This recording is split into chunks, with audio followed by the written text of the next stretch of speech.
I thought I knew my wife. 3 years of marriage, countless nights coming home to her, smile her warmth.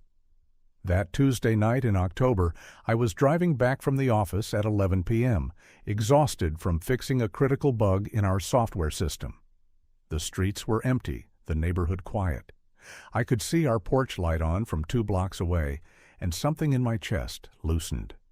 Home. Jessica would probably be awake, maybe reading in bed. I imagined walking through that door, kicking off my shoes, and finally relaxing. But I had no idea that in less than 10 minutes I would be face down on my own lawn, handcuffed with 3 police officers pointing guns at my back while my wife stood in the doorway, laughing. Before I tell you what happened next, I need to know something. Where are you watching this from? Have you ever trusted someone completely only to have that trust shattered in the most humiliating way possible? If this story sounds familiar, or if you have ever been betrayed by someone you loved, hit that like button, so I know I am not alone in this. And subscribe, because what happens next is going to show you exactly how I handled the worst night of my life and turned it into the best decision I ever made. You will not believe how this ends. I pulled into our driveway at 11:15. The house sat in a quiet suburban neighborhood where everyone knew everyone, where kids played in the streets during summer, and neighbors borrowed sugar without hesitation. Jessica and I had lived here for 3 years, ever since we got married. The 2-story colonial with the blue shutters was our pride and joy. I had spent weekends painting that front door, planting those rose bushes along the walkway. This was supposed to be our forever home. I grabbed my laptop bag from the passenger seat and walked toward the front door keys, already in my hand. The October air was cool leaves crunching under my feet. Through the window, I could see the living room lamp on, casting a warm glow. My shoulders relaxed. Long day, but I was finally home. I slid my key into the lock, turned it, and pushed open the door. The familiar scent of our home hit me, that mix of vanilla candles Jessica loved, and the faint smell of the dinner she must have cooked hours ago. "Jessica, honey, I am home," I called out, setting my bag down by the stairs and towing off my work shoes. Silence. That was odd. The light was on. Her car was in the garage. She had to be here. "Jess," I called again, a little louder. Still nothing. Maybe she had her headphones in listening to one of those true crime podcasts she was obsessed with. Or maybe she was in the shower. I walked toward the kitchen, loosening my tie. The house felt normal, everything in its place. The remote control on the coffee table, her book face down on the armrest of the couch, a half-empty glass of water on the counter. Then I heard it. A noise from upstairs. Footsteps quick and deliberate. I looked up at the ceiling, relieved. She was awake, but then I heard her voice, and something in my gut twisted. "Yes, there is someone in my house. Please hurry. I am upstairs. I locked the door." My blood went cold. What I took the stairs 2 at a time, my heart hammering. "Jessica, it is me. What is wrong?" I reached the top of the stairs and saw that our bedroom door was closed, locked. "Jess, open the door. It is Corbett. It is your husband." I pounded on the door, my mind racing. Was someone else in the house? Had someone broken in before I got home? Was she hurt? But then I heard her voice again, clearer now through the door. "He is trying to break into my bedroom now. Please send someone fast." My hands froze on the doorknob. She was talking to 911. About me. I pressed my forehead against the door, trying to make sense of this. "Jessica, what are you doing? It is me. Open the door." No response, just the sound of her voice, low and urgent, continuing to talk to the dispatcher. My confusion turned to panic. Something was very wrong. Was she having some kind of episode? Was she confused? Before I could process what was happening, I heard the sirens. Faint at first, then louder, screaming down our street. Blue and red lights flashed through the upstairs window, strobing across the walls. My stomach dropped. No, No, no, no. I ran back downstairs, my mind a blur. I had to explain. I had to tell them this was a mistake. I lived here. This was my house. My wife was confused or scared or something, and I needed to fix this before it got out of hand. I reached the front door and pulled it open already, raising my hands to show I was not a threat. "Hands up, get on the ground now." 3 police officers stood on my front lawn, guns drawn, aimed directly at me. The porch light illuminated their faces hard and focused. One of them, a tall officer with graying hair and a name tag that read Martinez, took a step forward. "Do not move. Get down on the ground." "Officers, wait. This is my house," I said, keeping my hands up, trying to keep my voice steady. "I live here. There has been a misunderstanding. On the ground now."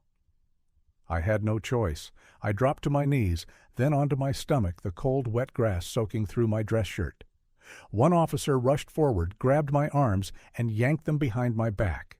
The metal handcuffs clicked around my wrists, tight, biting into my skin. I could feel the officer's knee pressing into my back, holding me down. "This is my house," I said again, my voice strained. "My name is Corbett. I live here. Please check my ID. It is in my wallet."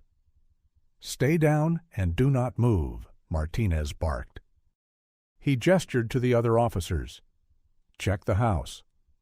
2 officers ran past me through the open front door, their boots heavy on the hardwood floors I had refinished myself last spring. I lay there on my own lawn face, pressed into the grass that I mowed every Saturday, handcuffed like a criminal. The wet earth smelled of autumn rain and humiliation. Lights flickered on in the houses around us. I could see curtains moving, neighbors peering out. Mrs. Harris from next door stood on her porch in her bathrobe, her hand over her mouth. Across the street I saw Sarah holding her toddler, staring. The teenage kid from 2 doors down had his phone out recording. Oh God, this was going to be all over social media by morning. "Ma'am, are you okay? Can you come down?" I heard one of the officers calling from inside. Then I heard footsteps on the stairs. Her footsteps. Jessica's voice floated out through the open door. "Is it safe now? Did you get him?" Her voice sounded shaky, scared. Good acting, I thought bitterly, though I still had no idea why she was acting at all. "Yes, ma'am, you are safe. Please come down so we can talk to you." I turned my head as much as I could from my position on the ground and saw her appear in the doorway. She was wearing her pajamas, the blue ones with little clouds on them. Her hair was pulled back in a neat ponytail. She looked perfectly calm, perfectly put together. Not like someone who had just been terrified of an intruder. She looked down at me, lying on the grass, handcuffed, covered in dirt and dew. Our eyes met, and then she laughed. Not a nervous laugh, not a relieved laugh, a full, loud, delighted laugh. She bent forward slightly, holding her stomach. "Oh my God, babe, you should see your face right now." I stopped breathing. The world tilted. It was a prank, just a prank. She walked down the porch steps toward us, still laughing. "Officers, that is my husband. I was just messing with him." Martinez turned to look at her, his expression darkening. "Ma'am, did you just say this was a prank?" "Yeah, I wanted to surprise him when he got home late. I thought it would be hilarious to see his reaction." She was still smiling, looking at me like she expected me to start laughing too. "Come on, Corbett, it is pretty funny." I stared at her. This woman I had married, who I had built a life with, who I had trusted completely. She had just put me through this. On purpose? For fun. Martinez looked at his fellow officer, then back at Jessica. His jaw was tight. "Ma'am, calling 911 to report a false emergency is a crime. This is not funny." Jessica's smile faltered. "What? No, it was just a joke. I was not serious." "You called emergency services and reported an intruder. We responded with lights and sirens. We pulled an innocent man out of his own home at gunpoint. Does that sound like a joke to you?" The other officer helped me to my feet and unlocked the handcuffs. My wrists were red, already bruising. My hands were shaking. I rubbed my wrists and looked at Jessica, really looked at her, and for the first time I did not recognize the person standing in front of me. She reached toward me. "Babe, come on, do not be mad. It was supposed to be fun." I took a step back. "Fun? You think this was fun?"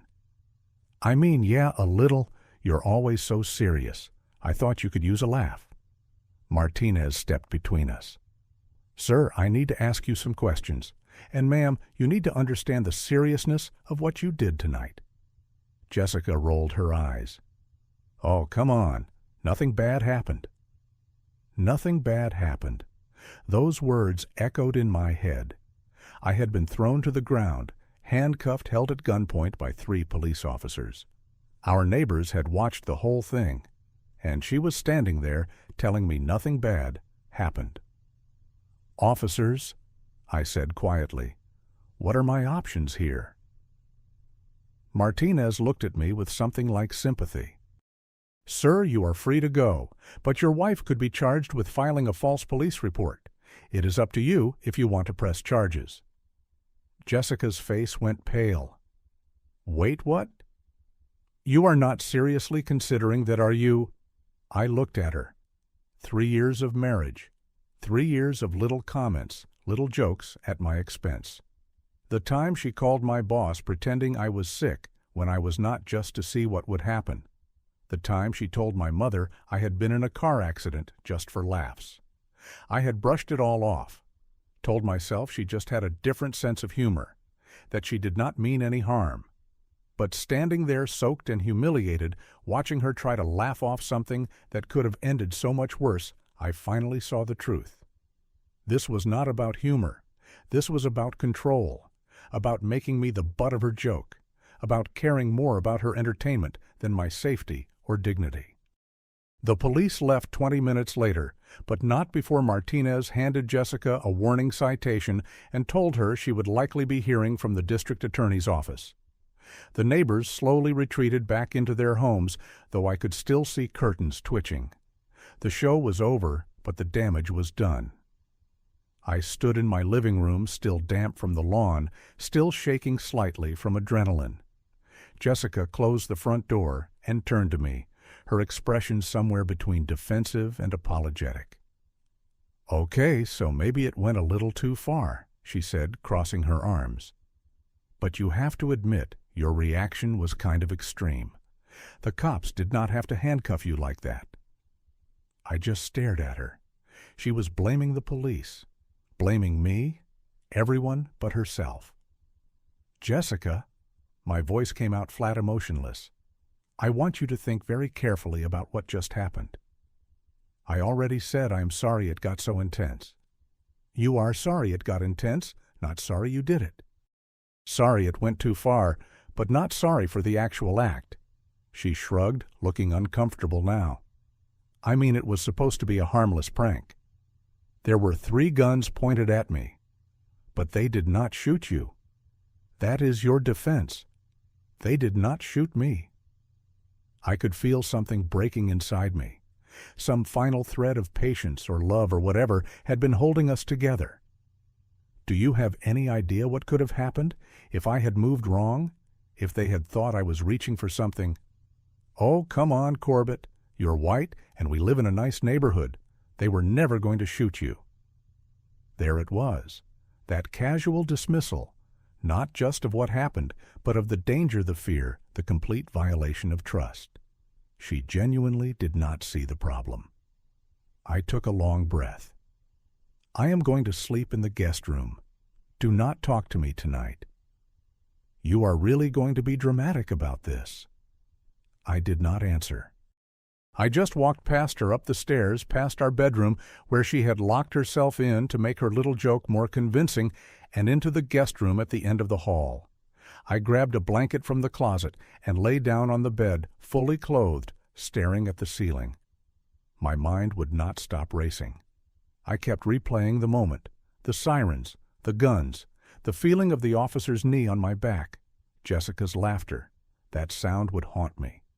But more than that, I kept thinking about the pattern, the red flags I had ignored, the other pranks that had never been quite as funny as she thought they were, the way she always made me feel like I was the problem for not finding them hilarious, the way she never ever took responsibility.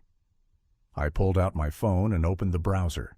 My fingers hovered over the keyboard for a moment before I started typing. Filing false police report consequences. I read through article after article. In our state, it was a misdemeanor punishable by up to a year in jail and substantial fines.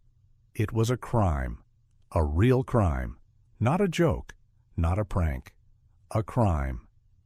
I kept reading, testimonials from people who had been victims of false reports, stories of lives, ruined reputations, destroyed. I thought about how close I had come to something going terribly wrong. One wrong move, one jumpy officer, and this story could have ended very differently. At 2 a.m, I searched something else. Divorce lawyers near me. I spent the next hour reading reviews, taking notes. By 3, I had narrowed it down to 2 options. By 4, I had sent consultation requests to both. By 5, as the sun started to lighten the sky outside the guest room window, I knew what I had to do. I finally fell asleep around 6, and when I woke 2 hours later, my decision had not changed. If anything, it had solidified. There was a clarity I had not felt in years. This marriage was over. Not because of one prank, but because that prank had finally forced me to see what I had been ignoring all along. Jessica did not respect me. She never had, and I deserved better than that. At 8:30 in the morning, I got in my car and drove to the police station. I had not showered, had not changed out of my wrinkled, grass-stained clothes from the night before. I walked in and asked to speak with Officer Martinez. He was just finishing his night shift, filling out paperwork at his desk. When he saw me, he stood up immediately. "Mr. Corbett, how are you holding up?" "I want to press charges," I said, no preamble, no hesitation. "Against my wife, for filing a false police report." Martinez nodded slowly, like he had been expecting this. "I was hoping you would say that, sir. What she did last night was serious. She wasted emergency resources. She put you in danger, and she showed no remorse." "None at all." I agreed.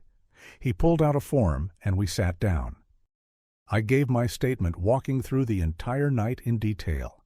How I had come home from work, how she had locked herself in the bedroom, how I had tried to explain to the officers that I lived there, how she had laughed. I signed the bottom of the statement with a hand that did not shake. "The district attorney will review this," Martinez explained. "She will likely receive a summons to appear in court. This is a misdemeanor, but it is on her record if convicted." "Good," I said, and I meant it. I left the station and drove directly to a law office 15 minutes away. Patricia Reeves had been the first lawyer to respond to my consultation request, and her 5-star reviews and 25 years of family law experience had convinced me she was the right choice. Her office was in a renovated Victorian house, all dark wood and leather chairs. Professional, but warm. She met me in her conference room, a woman in her early 50s with sharp eyes and a no-nonsense demeanor. "Mr. Corbett," she said, shaking my hand. "I read your email this morning. I have to say, this is one of the more unusual situations I have encountered." I told her everything. She listened without interrupting, taking occasional notes. When I finished, she set down her pen and looked at me directly. "Mr. Corbett, I am going to be very frank with you. What your wife did shows extremely poor judgment and a fundamental lack of respect for you and for your marriage. Some people might tell you that you are overreacting, that it was just a prank, that you should work it out. But I have been doing this for 25 years, and I can tell you that behavior like this does not come from nowhere. This is a pattern, is it not?" "Yes," I said quietly. "It is." "Then you are doing the right thing. Let me draft divorce papers. We can have them ready by this afternoon. No-fault divorce given that you have no children and no significant shared assets beyond the house, which I understand is in your name from before the marriage. Correct. I bought it 2 years before we got married. Then this should be relatively straightforward. I will have the papers ready by 1 o'clock. You can serve them however you see fit. I left her office feeling lighter than I had in years. The weight of the decision had been heavy, but now that it was made, I felt free. This was the right thing, the only thing. I got home at 1:30 in the afternoon. Jessica was sitting on the couch in her pajamas, watching television like it was any normal day. Like last night had not happened. She glanced up when I walked in. "Oh, there you are. Where did you go? I made coffee if you want some." Her casual tone, the complete absence of acknowledgement of what she had done, was staggering. I said nothing, just walked to my briefcase, which I had left by the door, and pulled out the manila envelope Patricia had given me. I crossed the living room and placed the envelope on the coffee table in front of Jessica. She looked at it, then at me, confused. "What is this?" "Divorce papers. I filed this morning. You need to sign them." She laughed, that same laugh from last night. "Okay, very funny. Trying to prank me back." "Nice try, but I am not falling for it." "I am not joking, Jessica. Open the envelope." Something in my voice must have finally registered because her smile faded. She picked up the envelope, slowly pulled out the papers, and started reading. I watched the color drain from her face. You actually filed for divorce over last night. I also pressed charges this morning for filing a false police report. You should expect a summons in the next few days." She stood up, the papers falling from her hands. "Are you out of your mind? You are going to destroy my life over a stupid prank." "I am not destroying your life, Jessica. You did that yourself when you decided my safety and dignity were worth less than your entertainment." It was a joke. A joke? It was not funny. And you know what, it never was. None of your jokes were ever funny. They were mean. They were manipulative. And I ignored it because I loved you. But last night you crossed a line. You put me in actual danger. You humiliated me in front of our neighbors. And you laughed. She started crying now, but I could not tell if the tears were real or just another manipulation tactic. "Please, Corbett, I am sorry. I will never do anything like that again, I promise." "You are right. You will not, because I will not be here for you to do it to." "You cannot be serious about this. We have been married for 3 years." "3 years," I repeated. 3 years of me making excuses for you. 3 years of you treating my feelings like they do not matter. Remember when you called my mother and told her I had been in an accident? She drove 3 hours, panicked and crying, only to find out it was a joke. Remember when you called my HR department, pretending to be from the hospital, saying I needed emergency leave? I almost lost my job over that. Remember all the times you made my friends uncomfortable with your pranks and then called them sensitive when they did not laugh? Jessica wiped her eyes. Those were different. No, they were exactly the same. You think causing other people distress is funny. You think humiliating people is entertainment. And you never face consequences because you cry and apologize and promise to change. But you do not change. You just get sneakier. I can change. I will go to therapy, whatever you want. I shook my head. It is too late for that. I do not trust you anymore. And without trust, we have nothing. She dropped to her knees in front of me, grabbing my hands. Please, please do not do this. I love you. I pulled my hands away, gently but firmly. If you loved me, you never would have done what you did last night. Real love means respecting someone, caring about their well-being, putting their safety above your own amusement. You do not love me, Jessica. You love having someone to control. I walked past her up the stairs and started packing my things. I would stay at a hotel for a few days while she figured out her next move. The house was mine legally, but I wanted to give her time to make arrangements. I was done with her, but I was not cruel. When I came back downstairs with my suitcase, she was still sitting on the floor, the divorce papers scattered around her. She looked up at me with red eyes. "I never thought you would actually leave me." "That is the problem," I said. "You never thought I would stand up for myself. You thought you could do whatever you wanted, and I would just take it. But I am worth more than that." I walked out the door, loaded my suitcase in the car, and drove away. I did not look back. 2 weeks later, Jessica received her court summons. She tried to get a lawyer to help her fight the charge, but even her attorney told her she had no case. She pleaded guilty to filing a false police report and was sentenced to 6 months probation, $1,200 in fines, and 60 hours of community service. Most importantly, she now had a criminal record. She tried to contact me multiple times. Text messages, phone calls, even showing up at my office. I blocked her number and told security not to let her in. All communication went through Patricia, my lawyer. The divorce was finalized 3 months later. It was surprisingly quick because we had no children and no shared property to divide. Jessica moved back to Ohio to live with her parents. I kept the house. I kept my dignity, and I kept my self-respect. The months after the divorce were not easy. People had questions. Friends who had thought we were happy wanted to know what happened. Some of them understood when I explained. Others thought I was overreacting. "It was just a prank, man," one friend said. "You really divorced her over that?" But they did not understand. It was not about the prank. It was about the pattern, the disrespect, the complete lack of empathy, the realization that I had been in a relationship with someone who valued her own entertainment more than my well-being. I started going to therapy. Talking to a professional helped me understand how I had let things get so bad, how I had ignored red flags because I wanted to believe in the marriage, how I had confused love with tolerance. My therapist helped me see that Jessica showed signs of narcissistic behavior, the need for attention, the inability to see how her actions affected others, the way she always made herself the victim. I had spent 3 years walking on eggshells, trying not to be too sensitive, trying to have a better sense of humor. But the problem was never me.